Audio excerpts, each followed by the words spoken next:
Ladies and gentlemen, hello and welcome to another episode of World of Tanks at long last with me, Rocker, your friendly neighborhood tank commander. I changed up my recording programs. It's now Bandicam instead of NVIDIA Shadowplay, which produced quite suboptimal picture, completely bleached out. The audio recording wasn't very good as well. So today I'm playing with my E-25, the Tier 7 German premium tank destroyer. And as you can see, it's a very fast, very flat, stealthy machine. I did already upload one video of it. I did, I believe, 5,500 damage that time.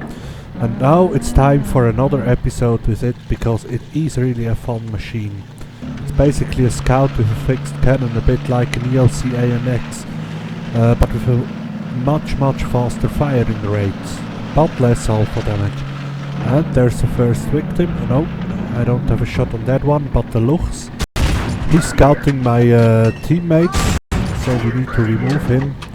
And with 3 quick shots, he's dead. However, I got hit by a Churchill 1, which I didn't see, so I guess probably the Luchs did spot me as well. Now, trying to handle that IS through that small slit in the ruined house. I'm basically blind firing right now. I'm not sure if I am hitting anything at all. Now, the last one didn't hit for sure, because you saw the smoke cloud going up, the last shot, which means there was nothing there to hit anymore. I'm a bit unsure about my next step, because if I go to the left to that little ridge there, I might get a shot on other tanks, but I'm exposing my side to these tanks over there with the Churchill 1 I'm shooting at now. He was the one firing at me, the first shot that damaged me. And right now I'm just blind firing in the hopes of killing him. But as it turns out, later in the result page, the fire was ineffective. But I believe I maybe hit 1 or 2 shots more, but it really wasn't that effective. So I decide to advance. However, the Churchill is spotted again. I'm trying to find a shot, but there's just nothing there. I just have a small tiny outline. Churchill gets killed by my teammates, and I decide to advance, because I'm pretty sure I'm starting to get out of firing range, because they are all in cover, and there's a T-67. Pretty sure he's suiciding because he just gets lit up by my team. And there's another IS trying to find my shot, but he's actually lower than me, and well, the grounds can't be shot through, so I need to expose myself a bit. It's a bit risky, but I'm hoping that no one is really watching this area. So he's going down, probably trying to find some cover, but seriously, he just exposes his side to me, and I'm using the ridiculously high DPM of the E-25 to quickly cut him down. Hellcat over there, not in my firing angle and in cover, so I ignore him. And I'm using the very good camera rating of the E-25 to spot targets here.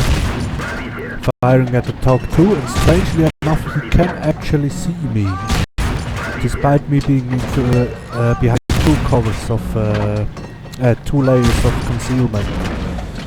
So I'm now basically in a DPM shootout with a TOG 2, which is usually a terrible idea. However, he was on low health, and I have a very fast firing rate.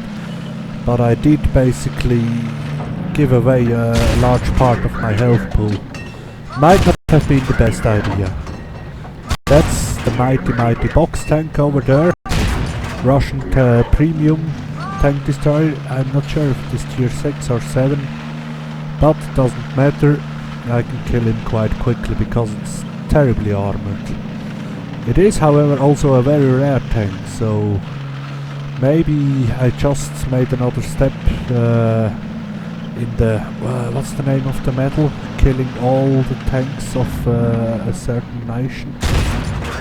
No, I'm not sure. Anyway, Firefly targets up. Can't get another shot, and the one that hit it hit the mantlet, which is very hard to penetrate for a tank with relatively low penetration like the E-25. 135mm with standard ammunition, and let me check that. 194 with APCR. But it is a premium tank, and throwing money away with premium ammo doesn't make much sense. However, I still have 12 rounds of premium ammo for that time when you really need to penetrate your target. Even then, 194mm penetration isn't that much. With some good angling, there are some tanks that the E-25 can meet, which you can penetrate with that. I'm trying to use the very good camo rating of the E-25 to keep myself concealed, because we're in a bit of a dangerous situation here. The enemy has been pressed into the top right quarter of the map. There's the A-44 and the two tank destroyers spotted up there. It's pretty dangerous situation. Oh, there's the Firefly. The IS-2 is eating a lot of fire. I can't find my shot. Trying to kill the Firefly, however I just missed the last shot that I needed, and the IS-2 dies.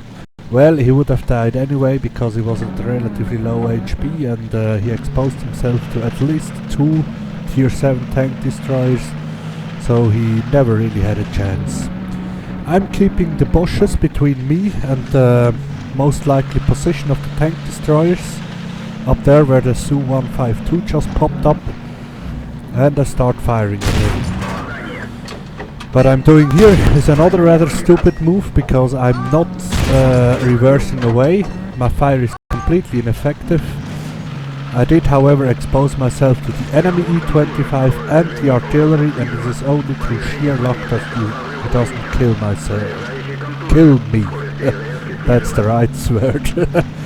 However, I now only have 14 HP left, a dead loader and a dead driver. I heal my loader because while the E-25 is fast, it's not its primary point. The primary point of this vehicle, it's the very high DPM, precision, and the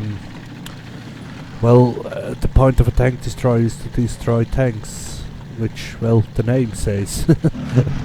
So I'm prioritizing firing rates and my ability to kill other tanks.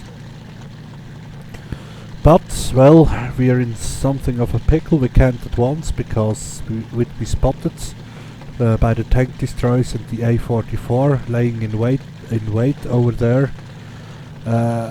We'd probably be dead long before we could get a shot off if we advanced over the open terrain in front of us.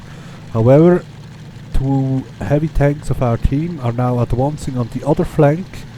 They did take a detour, which is a good thing, and I'm pretty sure they're probably trying to advance somewhere down here to surprise the enemy targets. Or, well, they might also be simply driving over open terrain, which is not a very good idea. But I'm still hoping that I can spot the tank destroyer up on that ridge, because quite frankly I simply can't advance or move out from these bushes without getting spotted and destroyed. I'm also hoping the ELC AMX will go spot for me, which it does, and I almost throw away the game here, because I again fire from one single layer of concealment instead of 2, which means that he probably did spot me, but I think the enemy E-25, which did damage me quite severely the last time, was probably looking at the north flank where our 2 friendly heavies are. Su-152 pops up again. I'm firing APCR now because I really want to win this game. I've got a personal mission running on this, and well, if I win, the credit bonus I get from winning that mission will offset the cost of the premium ammunition. by quite a lot. And seriously, I got 4 kills and 2,500 damage that I know of. I might have more. It's going quite well, and I'd rather not die and lose the game. Ah, E-25, that was the one that harmed me. Revenge is mine. I'm wondering why he doesn't throw back when we started to eat shells in the side. Maybe he just didn't notice it. Very, very lucky there. Artillery almost hit me, because that surely is the best target for artillery. A very, very low HP tier 7 tank destroyer instead of a heavy tank, which you should also be able to see. I'm hoping for a Top Gun, but spoiler alert, I don't get it because I get shotgunned by artillery. Have I already told you that I hate artillery? Because I really, really do. However, all in all, it was quite a good game. I'd say it's worthy of being put into a video and uploaded on YouTube after my long absence. And I hope I can keep uploading more and more videos of World of Tanks. I did have a bit of a burnout. However, with the last few patches, things are looking up, and I hope I can keep you entertained a bit longer.